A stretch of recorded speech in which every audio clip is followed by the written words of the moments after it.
Gallardo. Non? Voiture mythique, s'il en est. Qui nous est amené par l'école de pilotage Pégase. Bonjour, on voit régulièrement en ce moment. Je te donne un micro, tu parles bien fort dedans. Voilà. Donc cette voiture, je crois que c'est la première qu'on présente ici. On a présenté la Diablo, hein, qui est un principe. Mais ça, c'est la première fois. Tout à fait. Bon, alors, t'as potassé un petit peu. Oui, j'ai potassé un petit peu. Alors, je vais commencer par première caractéristique, c'est une voiture familiale. Familiale. Oui, familiale. On peut partir en vacances. Il y a du coffre, ça ne consomme pas et c'est très confortable. Ah merde, pardon. Alors ça, c'était, on a eu, alors, chez Lambeau, on a eu des voitures mythiques. Oui. Hein, la Mura, une voiture mythique aujourd'hui qui a atteint des sommets. La Countach, ensuite, qui l'a remplacée. Je t'apprends des choses peut-être. Hein. La Diablo, et ensuite celle-ci qui est arrivée. Oui, c'est à partir de 2003. Ouais. 2003, voilà, c'est ça que je voulais savoir. Ouais. Elle est arrivée en 2003. Et aujourd'hui, elle est toujours construite alors, il me semble que oui. Oui, je crois. J'ai un doute, mais il me semble que oui. Il y a plusieurs versions. Oui, c'est ça. Il y a un speeder d'ailleurs qui existe aussi, encore plus rare. Oui, alors ça on n'en a pas. Alors c'est l'année 2004.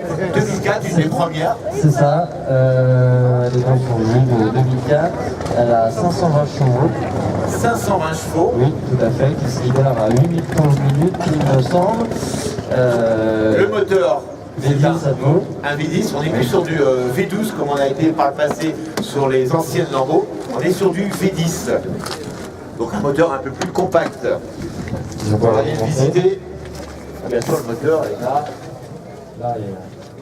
Merci. C'est pour savoir si vous suiviez. Alors, on est subjugué. Arrière, centrale quand même. Voilà, faut bien le préciser quand même. On n'est pas en porte-à-faux parce que le pauvre. Alors pour une fois, on le voit le moteur. Des fois, on ne voit pas le moteur. Là, on le voit. Donc, vous voyez ce V, ce V10, hein, ces deux culasses qui sont ici, hein, qui représentent le V. Quand on dit un moteur en V, c'est parce que les culasses sont opposées en V suivant le degré. Il y a plusieurs angles d'inclinaison. Voilà, on va pas lui demander. Non. Donc on a dit tout à l'heure 400, tu me disais chevaux. Oui, de chevaux. 520. 520 chevaux. 520 chevaux, oui. Pour un poids, tu sais à peu près le poids Non. Non. C'est en gros de la tonne. Mais c'est lourd. Ouais, on doit être autour d'une tonne 5, je pense. Ce que je peux rajouter, c'est qu'il y a 4 roues motrices. Ah oui, ça c'est sympa. Toutes les versions 4 roues motrices? Oui, non, je crois que toutes les versions Gallardo sont en 4 roues motrices. De toute façon, ces voitures-là, hein, ces voitures sportives ont toutes les 4 roues motrices. Pour passer la distance, il faut que... Alors, au niveau du pilotage, en toute l'aviation. Pas moi personnellement, mais j'ai eu l'absence de personnes qui vont tomber sur le circuit. Station, on est très proche de la route. Approche de la route, c'est-à-dire très bas, on est vraiment très bas, on est une position très basse.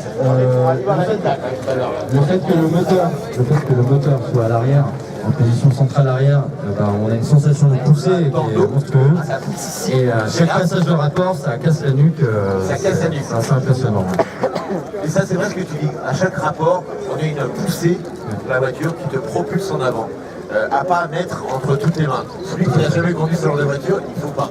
Parce que c'est le premier virage, c'est la sortie de route assurée. Il faut mieux prendre des cours de pilotage avant ou... oui, on va savoir maîtriser un petit peu. D'accord. Je me rappelle, hein, tu représentes l'école de pilotage Pégase. En 2 mots. Pégase, c'est une école de pilotage de l'OEAC et nous faisons principalement du pilotage de glisse, donc on peut apparenter à du drift, donc la maîtrise de véhicule sur base faible adhérence. Ça casse un peu l'oreille là. Ça permet de sentir la voiture, d'apprendre à connaître toutes les réactions d'une voiture. Tout à fait. Dans des conditions assez précaires. Oui, voilà, de pluie, de neige. Voilà. On va détailler l'habitacle de cette voiture parce que regardez cet habitacle quand même. Alors quand on dit qu'on est près de la route, on comprend tout de suite. Les sièges, l'assise est très inclinée. Oui. Il n'y a pas beaucoup de garde au sol, comme vous voyez. Et donc quand on est assis dans ce siège, vous regardez, il y a quoi? On a 15 cm du goudron. On doit bien sentir les... Je me permets, Oui, allez-y. je peux... Allez, hop. Et bien tout de suite on est calé. Et encore on a des multi-fonctions de siège réglables.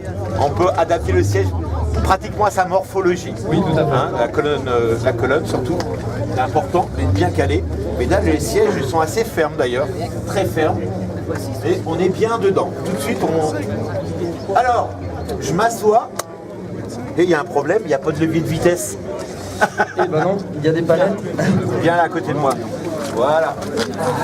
Alors, sur toute voiture maintenant sportive récente, on a des palettes. On n'a plus de levier de vitesse, comme en Formule 1, comme sur les voitures de course en fait. Donc les palettes, elles se trouvent où? Elles se trouvent au-dessus des commodos, à droite pour le plus. Voilà, ici. Voilà. Donc du coup, pour enclencher la marche en avant du véhicule, on est obligé de mettre sur le plus. Voilà. Par contre, si on veut enclencher la marche arrière, on a un bouton R qui est juste ici. Ah, c'est gros bouton R. Voilà, c'est ça. Qui veut dire marche arrière. Ok. Et bien sûr, on monte les rapports d'un côté Oui, et on descend les rapports de l'autre côté. tout à fait. Voilà. Ça, donc à droite, on monte les rapports. Oui. Ça, et à gauche, on les descend. C'est ça. Hein, vous avez compris, les enfants? Oui. J'écoute pas, les enfants. Non? Comment vous vous appelez? Paul-Antoine. Ouais. Paul-Antoine et toi? Voilà. Eh, ça vous fait rêver ces voitures-là, hein, quand vous serez grand? Non, t'as pas envie? Non. Tu verras, tu vas changer d'avis. Qu'est-ce qu'on a comme option sur ce genre de voiture? Alors, parce que les gens, bien sûr, trouvent que... Ce qui est sympa sur les Lamborghini en général, c'est vraiment la console centrale. C'est impressionnant. Voilà, qui est impressionnante, où on a toutes les fonctionnalités. Sur cette console centrale, on peut retrouver les boutons de vitre, pour baisser les vitres, pour monter les vitres. D'accord. C'est ici aussi qu'on va ouvrir la trappe à essence. D'accord. On va pouvoir contrôler les phares, les warnings, et désactiver le USB. D'accord, les interrupteurs sont sympas. Oui. Ils ont un style vraiment bien particulier. Et on a un ordinateur de bord, pas encore sur ce modèle-là. Non, on n'attend pas. Hein, ouais, ça c'est venu après. On a toutes les infos qui sont assez bien faites. Oui. Un peu loin, je crois que le regard... Ça permet de maintenir le regard bien droit sur la route sans avoir à regarder ses enfants. voilà. Qu'est-ce qu'on peut dire sur cette voiture encore? On a 4 roues motrices, tu disais, en permanence. En permanence. Hein, on ne peut pas désactiver un train. Non. C'est le genre de voiture, aujourd'hui ça vaut combien? À l'époque je ne savais pas combien ça valait, mais je ne vais pas te demander, tu ne vas pas savoir. Mais aujourd'hui en collection, parce que c'est une voiture de collection, Oui, tout à fait. hein, ça vaut combien une voiture comme ça? Ça dépend du kilométrage, je sais bien, mais... Une voiture comme ça qu'on trouve qui fait à peu près entre 60 et 80 000 km, on va la trouver entre 60 et 80 000 euros. 60 et 80 000 euros. Oui, tout à fait. Ce qui n'est pas forcément excessif par rapport à d'autres pur sang qu'on peut trouver. Notamment, on parlait des anciennes Lambo. Oui, alors là, on est dans le Suisse. Mais alors, qui dit Lambo, dit italienne, dit aussi entretien. Par contre, l'entretien de ces voitures, on va la trouver relativement accessible. C'est quoi l'entretien de cette voiture? Il y a des trucs à faire régulièrement, les convois de distribution, je sais pas. Alors, il y a des choses à faire régulièrement dès qu'on a le freinage complet à changer, donc disque, là, ça commence à piquer. Surtout si on roule souvent avec, on les change régulièrement. Si on fait de la piste, Voilà. et là, le budget va monter. Là, le budget monte tout de suite. Ce qu'il faut être très vigilant aussi avec ces véhicules-là, comme les Ferrari, c'est avec les batteries. Pourquoi les batteries? Et à l'arrêt, en fait, ça va consommer de la batterie. Même à l'arrêt, ça consomme de la batterie. Même à l'arrêt, ça consomme de la batterie. Et donc, il faut soit la maintenir toujours avec un petit chargeur qui la permet de la maintenir en vie. Sinon, un petit régulateur qui maintient la batterie en suspension. C'est ça. Voilà. C'est ça. Ou alors, on enlève la batterie comme nous, on peut faire. D'accord. Il y a 2 batteries sur cette voiture? Il y en a qu'une seule qui est à l'avant, une grosse batterie qui est adaptée à ce genre de véhicule. On va voir l'avant pour voir C'est fluide qui soit à l'avant, je pense. Non. alors à l'avant, nous avons un coffre en fait. Il y a un coffre quand même. Je vais te poser la question parce que quand on part en week-end avec madame, où est-ce qu'on met la valise? Alors quand vous partez en week-end, je suis désolé, il est un petit peu sale parce qu'on a bricolé dessus. Ouais. Mais voilà le week-end Pour madame. Là, voilà. Là on peut mettre 2 paires de chaussures et la trousse de toilette. C'est déjà pas mal, hein, pour une journée. Là on peut le voir. Là la batterie est juste là. Ah derrière, faut enlever ce cache pour accéder à la batterie qui est assez volumineuse apparemment. Oui, c'est long, hein. ouais. On dirait une batterie diesel. Donc voilà, c'est le seul endroit où on peut mettre quelque chose. Derrière les sièges, il n'y a pas de place. Si, il y a légèrement de la place pour mettre un ou deux manteaux comme le mien. Voilà. Mais c'est tout. C'est très limité. Voilà. On va pas partir en vacances plusieurs jours avec. Ah oui. Ou alors, c'est bilan légèrement. Voilà. C'est pas une voiture faite pour la ville, c'est pas une voiture pour partir en vacances, c'est une voiture faite pour faire plaisir. D'accord. Alors comment vous la trouvez, cher ami public, cette voiture? Hein, on ne voit pas tous les jours comme ça. Surtout dans cette couleur-là, jaune, qui lui va à ravir. Hein, superbe couleur jaune. Ah, j'adore le jaune, c'est un jaune un peu métallisé, avec des reflets de la chaque couleur sur le soleil. C'est une peinture qui est très fragile, je ne sais pas si tu es avec toi en même temps. Ouais, c'est très fragile comme peinture. C'est une peinture qui est très fragile, on peut le voir sur la poignée de porte, on vient de repeindre la porte et la poignée de la cloque. Ah ouais, oui, je le vois, ça cloque sur la poignée, ouais. Mais par contre, c'est vrai que quand on a ce genre de véhicule, avoir cette couleur-là, c'est quand même sympa. C'est quand même C'est pas sympa. une voiture qui est faite Voilà. pour discrète. C'est vrai, sinon on achète autre chose. On dit déjà, au départ, c'est pas discret. La carrosserie, c'est quoi? C'est une très bonne question, à laquelle je ne répondrai pas, je ne sais pas. Bon, moi-même, je ne saurais pas répondre, je ne sais pas tout. Mais je pense que c'est du polystyrène. Bon, Alors, et là encore qui? tu vas parler de la vitesse maximale? On n'en parle pas, on en parle plus, c'est interdit qu'on en parle de la vitesse maximale. Non, mais Alors sur circuit, il faut bien le préciser, sur circuit, la vitesse maximale. avec une longue ligne droite. On va demander au public, déjà avant que tu répondes, une voiture comme ça, la vitesse maximum, c'est combien? Vous avez une idée? 350. 300? 350. 350? Non, à peu près, c'est à peu près ce que le... C'est dans ces eaux-là, c'est 315 km/h. 315, ah, moi aussi j'aurais pu penser que c'était un peu plus. 315, mais après, il faut pas oublier que c'est une voiture qui est 2004. Elle 2004, c'est vrai. Donc, elle va avoir 14 ans. Sur circuit, on est bien d'accord, hein. Sur les autoroutes allemandes à la rigueur. Et ça doit être un long circuit. Voilà.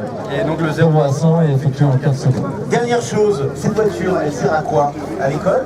Alors, C'est une voiture qui est à un client, en fait, qui a des problèmes médicaux. Des problèmes de micro aussi. Hein. Donc c'est un client qui a des problèmes médicaux, à cause de son dos, il ne peut plus la piloter.